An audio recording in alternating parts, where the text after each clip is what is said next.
There will be times when you need to intervene with a child and their behavior.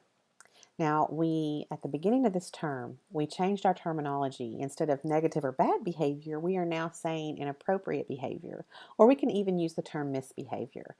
These two terms, inappropriate behavior and misbehavior, tell me as the adult that there is something that I need to do to help the child understand what is appropriate behavior for this particular situation. And as we are intervening with them, we want to think about um, using that authoritative interaction style.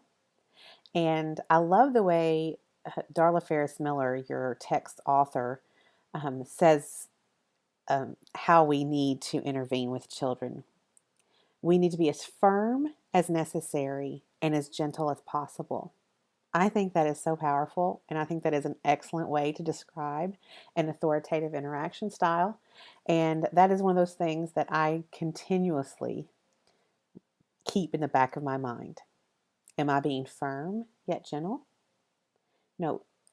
In the authoritative interaction style, limits have to be set, lines have to be drawn. And there are times when we have to say, no, this isn't going to happen. And this is inappropriate, and this is why. But as we are being authoritative, it is important that we bring with it the essence of gentleness and kindness. So as we are intervening with children, there's some things that we need to remember. We need to give them our complete and undivided attention. And there are a few things that are necessary components of undivided attention. First, we have to get on their level.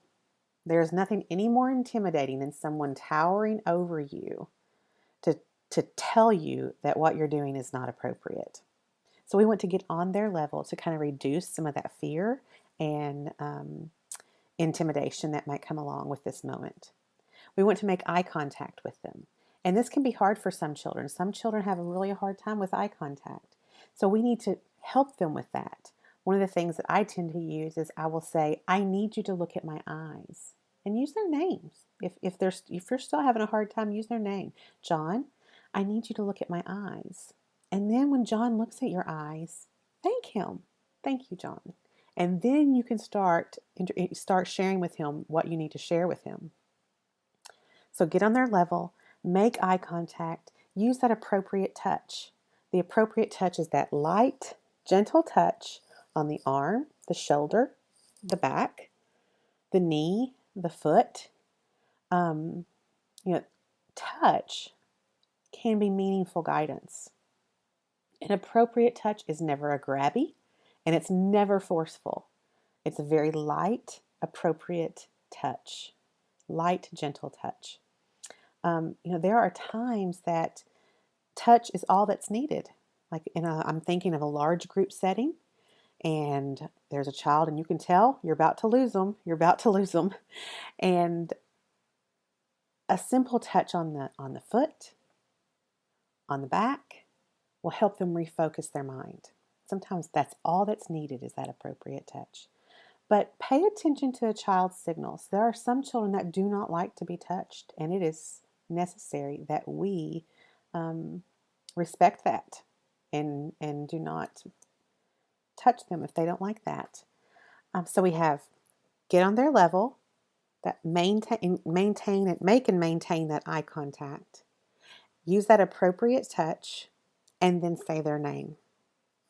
There's a lot, whenever you hear someone say your name, you just automatically turn to attention. I mean, even like if I'm in the grocery store or shopping and I hear someone say Angela, and they may not even be talking to me, but I automatically turn in that direction, right? We all do that. And so do children. And so it's a way of helping to gain their attention, and for us to have this undivided attention with each other, with one another. So say their name. Very important. We have those 4 things that we've talked about. Get on their level, make eye contact, use appropriate touch, and say the child's name. These 4 things are a must as you intervene with a child in regards to their inappropriate behavior.